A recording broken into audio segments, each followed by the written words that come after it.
चाचा जी। अरे का हो, का भाई, का बात बा? कुछ बात बा का? चाचा जी जीजा जी मिल रहे, वह कान्हा के लेके कुछ बात कहत रहला ना। अरे वो गइलन हूँ, वो जानबूझ के का चाहत ना बताओ। अब कान्हा खातिर का बातें करे के बा? हाँ चाचा जी, जीजा जी बात ना बल्कि धमकी देत रहला ना। धमकी देत रहन? अरे वो धमकी दे सकेलन कैसे कि उनकरा पता बानू कि सर पर चुनाव बा। उनकर सब धमकी नू हम चुनावे तक सहेब। जितना धमकी देवे के बाद वो देले, चुनाव के बाद हम उनकर अकल ठिकाने लगाई। अरे हम भूल जाई कि हम अपना हाथे कन्यादान के लिए बने।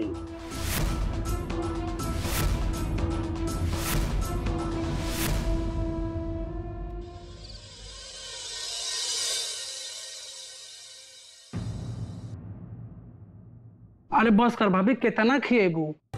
और सही आज खाना इतना सुंदर बनेले बाड़ू कि खा के हमारा पेट भर गिल बा, लेकिन मन नहीं भरल। खाई रंजन बबुआ खाई, जब तक मन न भरल पेट भरल का कहाई। हो गई जा तन खीर बनौले बनी लेके आवो। अमर खातिर तो स्वाई खीर बनौले बनी, अमर के बहुत पसंद है नु, यही खातिर। माई खाली भैया खातिर बनेले बाड़ू कि हमनियो खियाइबू? अरे तोहरो खातिर भी बनल बा, ठीक भर के खा लियो, आज थके केहू न रोकी। हमार गटई इतना कमजोर नहीं खे कि हम एक कटोरी खीर बनाई। हाँ, कि केहू के होठे ना लागी और केहू के बेटाइबो ना करी। हम इतना खीर बनौले बनी कि पूरा घर का पूरा मोहल्ला खाई। तहनी के पता बा, जब छोटकी भौजी गौने उतरल रही ना तो पूरा गांव भर के लोग के भोज दियाल रहे, और पूरा भोज के खाना छोटकी भौजी अपने हाथ से बनौले रही। आजकल के पतो ऐसा उतरा तड़ीकुल कि चापाकल से पानी चला के 5 आदमी के पानी पिया पड़ जाना तो हाथ पैर में झनझनी पकड़ लेता। अरे का करत के बाड़ू? पेट भर गेल बा, और ही ना खा पाइब हम। हो गेल, वो तो माई बनैले रहे, एक खातिर हम खा लेनी, ना तो पेट में जगह नहीं खे। अरे अमर भैया ले ना। हाँ, पर पेटवा में जगह तो होके के चाहिए ना, तब ना खाइब। जितना खाए के रहे खा लेनी एकदम भर के आपस के। तू रह दहो, हम अपन बेटा के खियाई। तारा खियावे लू नहीं खियावत, आज हम अपना बाबू के खुद से खियाई। ला एक कलछुन तू हमरा हाथ से खा। बस मैं अब और ही ना खाए, हमार पेट भर गेल बा, ना तो खैती ना हम। निमन नहीं बनल का? अरे बहुत निमन बा, कैसन बात करते? अरे ना चाची जी, इतना अच्छा तो बनलू बाड़ू, पूरे गंगापुर पंचायत में ना इतना अच्छा खीर केहू ना बना सकेला। हाय शाबाश, देखा जगत भैया बिल्कुल ठीक कहत रहन, तोरा जैसन की कोई ना बना पाई। तो खात काहे ने खा? पेटवा भर गेल बे ना माई, जब पेटवा में जगह होई तबे ना खाइब हम। उ का भइल हम बताओ तनी सुन। जैसे ही घर में घुसनी है ना, ई गुलाब जामुन बनैले रही, एगो गुलाब जामुन खा लेनी एंकर मन रखे खातिर, और इतना निमन बनल रहे कि एगो के चक्कर में 10 गो खा लेनी, वही से हमार पेट भर गईला।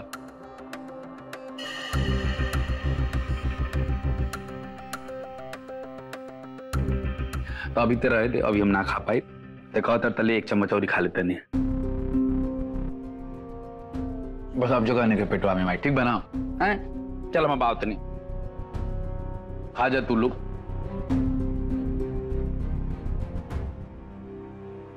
देखा तड़ू भौजी, आज तक तार बेटा तेरे हाथ से खाए बगैर कहीं जात नहीं रहल हो।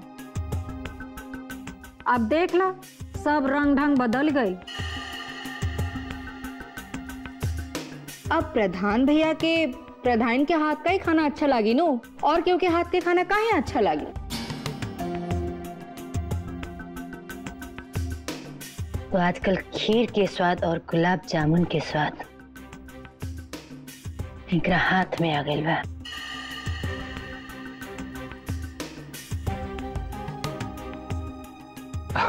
अरे नाना चाची जी, ऐसा कोनो बात नहीं खे। दरअसल बात ये है ना कि आज इतना खुशी के माहौल बा, जे भी मिल रहल बा खिया दे रहल बा या तो खा ले रहल बा। तब पेट तो बेचारा पेट बनू, समंदर थोड़े कि भरी नु। अरे तू लोग काहे टेंशन लेता रहो, बुआ बाड़ी नू सब देख ली है। का बुआ ओहो तो कमे पड़ी।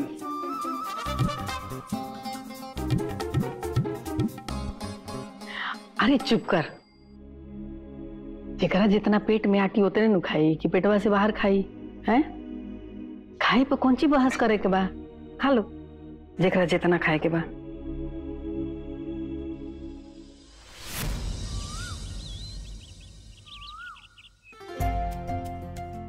हे कुल देवी, हे घर के समस्त देवी देवता, आप लोगन के आशीर्वाद से आज हमनी के घर में ये खुशी के दिन आइल बा।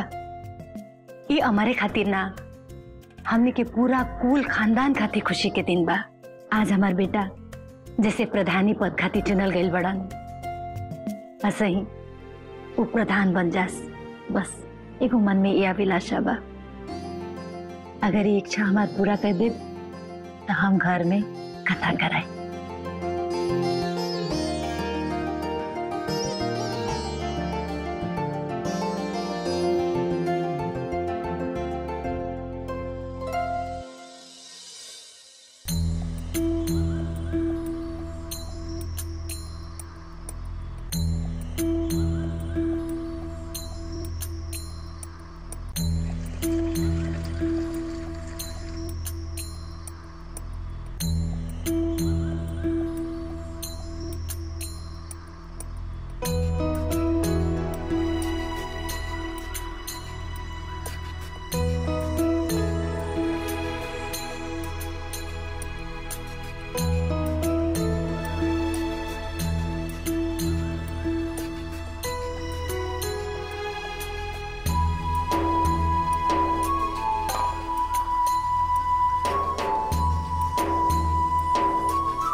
हे तुलसी मैया, पीहू के पापा के मन में बहुत दिन से लगन लागल रहल प्रधानी खातिर।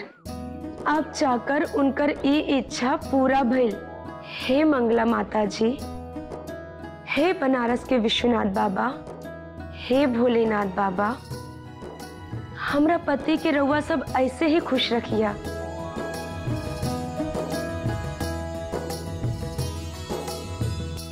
का बात बस संध्या के माई, आज भोरे भोरे पूजा करता रो? कहा कि दीदी कल भी राती पता चलल है अमर प्रधानी पद के उम्मीदवार खातिर चुनल गइलन है, यही से कुल देवी के पूजा कैनी है। बस अब ये मनोकामना पूरा हो जाओ।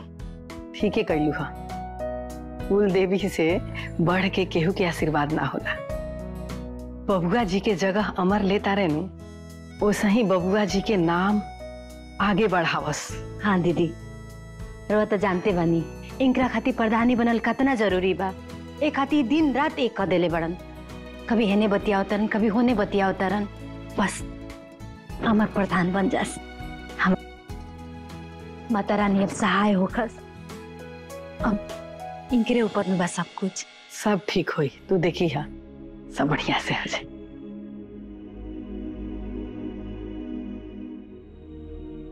खुश रहा। अब जा तनी चाय बना के ले आवा, अदरकवा तनी ढेर डाल दियो, गलवा तनी खसखसाता। जी अम्मा जी।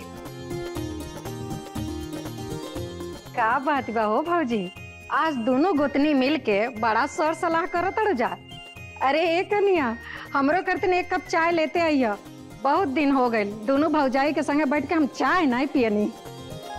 हाँ हाँ हाँ पी ले में कौन बात बा। तनी हम आओ तनी। अच्छा आई बुच्ची बैठी, चाय लाओ तरी बना के।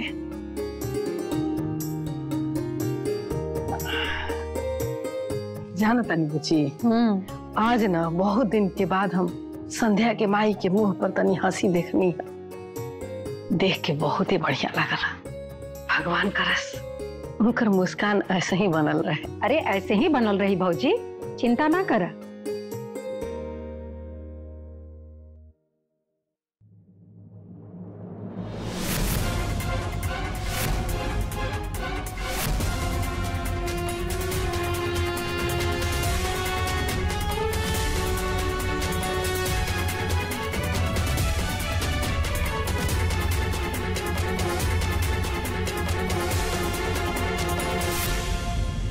अरे ये बड़की भौजी, छोट काम होके चाहे बड़ काम होके, काम कौनो होके, लेकिन जब काम करे के मने ना होके तो सब काम पहाड़े लागेला। अरे बुची, अब जेकरा मन में हुलस रही कोनो काम करे के बढ़िया तब नु करी। अब जेकरा बराई डाले के आदत बा, तोरा तो बढ़ियो काम देम नु तो बलाइए ठार दी। अब ले चाय ना आयल बड़की भौजी, देख लो। अभी लेके आवत हुई है कनिया, जानते बनी धीरे धीरे करेली। ठीक ही आ गई, हम देता।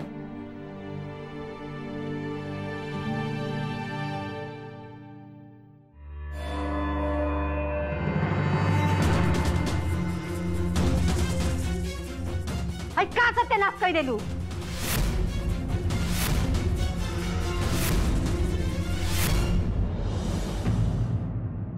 जब तेरा मालूम रहल हा कि तार ससुर के सगुनी साल हा, तेकरा के बर्बाद काहे कैलू हा? जब तारा धोए के ना रहला तो कह दे तू कि रउआ धोलिया हमें से ना होई। अगर तू घर में काम ना करबू तो कोनो दूसर काम में ना होई। हां अम्मा जी, एकरा हम अलग से धोनी है। अरे तू ना कुछ करबू तो घर में और कुछ ना होई का? हाँ जतना खास दिन रहा था और तू ये दिन के तो बर्बाद कर देलू। जब तक नाटक ना करेलू तब तक तार पेट के पानी ना पचेगा। संध्या के माई, का भइल बा इस साल में? का भइल बा? लौका तो नहीं खाई का भइल बा कि राउर देवर जी के सगुनी साल रहला और कतना बर्बाद कर देलसी। अरे ए भौजी, बुझाता ना पटुआ के रसरी जैसन बेर के अलगनी पर सुखा दियल गइल बा। अरे बुची, तब बतावे के चाही ना कि साल कैसे धोई। अब ई त जैसे सब कपड़ा धोएली वैसे ही एकरो के धो देली। अम्मा जी, हम एकरा अलग धो लिया। अलग से धोनिया, अलग से धोले रह तू हाल भई रही। और जब तारा धोई के ना रहला तो कह दे तू। अरे तारा हमरा मालिक से बदला ले के रहला तो दूसरे तरीका से ले ले तू। एकरा के बर्बाद करके काहे लेता रू? संध्या के माई, अरे कोई काहे जानबूझ के करी। अब जाएगा, जौन हो गई तो हो गई। अब इतना बोलना से तो ठीक ना हो जाई। अरे भौजी, ठीक तो ना होई, लेकिन ये सगुनी साल है। अगर यह भैया अपने कान्हे पर डाल के जाई हैं तो लोग का इज्जत करी, लोग भगचोनरे समझी। जौन काम बने के रही ना उहो बिगड़ जाई। अरे ये फीकी थोड़े ना मैं इनकरा तो बस बाहर फरिया ठूसे के बा और एगो चादर लेके तान के सूत जाए के बा। घर में कोनो काम हो को चाहे मत हो ऊपर परो ते जाओ अपन साड़िया के अचरा फाड़ के उहे कान्हा पे राख के निकल जाई है। और कब कही कि देख प्रधान जी के कहता नहीं इज्जत बढ़ल बा। हां अरे बोलत काहे न को मुंह में बकार नहीं थे, साल सुंगल बा।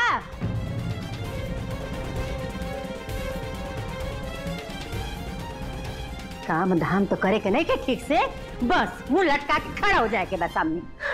अम्मा जी, हम मोहिनी से पूछनी है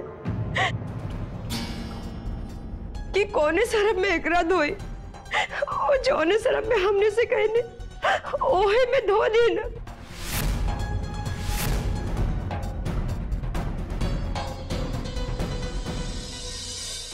का दीदी, हम तो ठीक से सुन भी नहीं कहली हाँ कि रउआ सिल्क के साल कहली हाँ कि खादी के। अब खादी और सिल्क अलग अलग होला ना दीदी, रउआ के इतना तो समझ होके के चाहिए। फालतू में हमरे पे बिल फाड़त है। अरे नहियर में तो सब मरकीने के कपड़ा पहनले बड़े सा। सिल्ली के कपड़ा कब देख लो इसे तब न एकर मरम बुझाई कि कैसे धोला कैसे रखल जाला। अरे हो का गइल माई, काहे जब माहौल गरमाइल बा। देखा तहर बाबूजी के साल के का नाश कर देलसी और कतना सगुनी चाल रहल है। अरे हमरे मती मारल गइल के मलेट के देनी है दोए खाती। अम्मा जी हम तो पूछ भी गई नहीं एक बार। तो एक बेरी पूछ के एहसान कैलू ह। एक बेरी में ना बुझाइल तो दू बेरी पूछे के चाहिए, दू में ना बुझाई तो 3 बारी पूछे के चाहिए, 3 में ना बुझाई तो 4 बेरी पूछे के चाहिए और तब तक पूछे के चाहिए जब तक बुझा ना जाओ। अरे अपन दोस्त दोसर पे मोड़े के इंकड़ा से क्यों सीखो।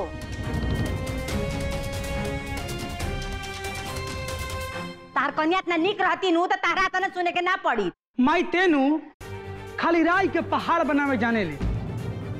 अरे अगर उनकर से गलती हो गई तो मैं इतना चिल्लाइले कौन बात बा, पूरा घर कपार पे उठैले से का सुधर जाई। सुधर जाई हां देख ले अपन बाबूजी के साल के का गति कह देले बिया। अतना ले भइल बड़ा ढेर पछ लेवे वाला त जा ले जा अपन बाबूजी के साल 4 चांद लगा देले बड़ी। तू ही उनका कहती है। हां त का मैं 4 चांद नहीं खेला गल। अरे एकदम चुप कर, माई ठीक करती है डटती है तो जब ओकरा बुझात नहीं खे तो पूछे के ना चाहिए। एमे का गलत कह दिलस माई, अते बकबकाता रह जा, चुप कर एकदम। एक बेरी में अगर उनका बुझात नहीं खे तो 2 बेरी पूछ ले तो मैं छोट हो जाइए। अरे पूछिए काहे के बड़का भौजी वाला बनल बड़न। मैं सीखिए सिखाओ तरिए करे सिखाल दिमाग से चलता रहते। हाँ माई ई तो एकदम बिल्कुल ठीक कलीसा। हमरा भी तनिको दिमाग नहीं खे, भौजिए के दिमाग से चलता नहीं। ते ना चुप रह बे, पर कहो तनी ना चुप रह, भाग जैसे अइलन हप्पो अच्छा लेवे। एगो तो ये हमार विपत कई देले बा। सुनो तार एगो नतीजा ना हम छोड़वाई।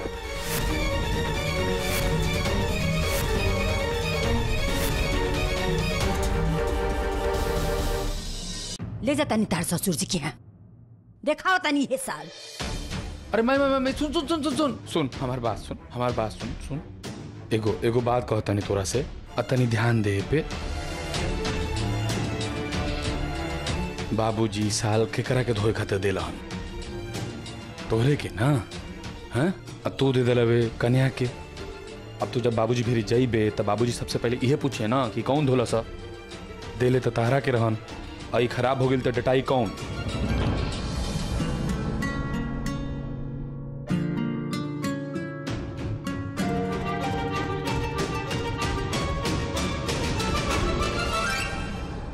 बात तो हमार ठीके कहता, पहले तो हमारे आकी बाकी पूरा करी है, बाद में इनकर जौन करस। परेशान होके के जरूरत नहीं खे, टेंशन मत ले, एकर इलाज बा हमरा भेरी। हम का करतनी कि एगो ऐसने ठीक डिट्टो सेम टू सेम साल बाजार से मंगवा देतनी, ओकरा के धो के रंगनी पे टांग देल जाई और जब सूख जाई तब बाबूजी के दे दे। बाबूजी के लागी कि ओहे वाला साल है, वो कौन सा जांची है परखी है, ठीक बा ना? अरे वाह भैया, पति होके तो रउआ जैसन पत्नी के सब दर्द अपने माथे ले ले। सही बा। का बात बा अमर बबुआ। अरे जे पंचायत कोर्ट कचहरी वकील जज सबके चरावता, ओके चरावल इतना आसान बात बा का? अरे हम कहते नहीं कि हम बाबूजी के चराई बा, हमरा बस के बा। हम तो मतलब ये कहते नहीं कुछ न कुछ तो कर ही के पड़ी ना फुआ।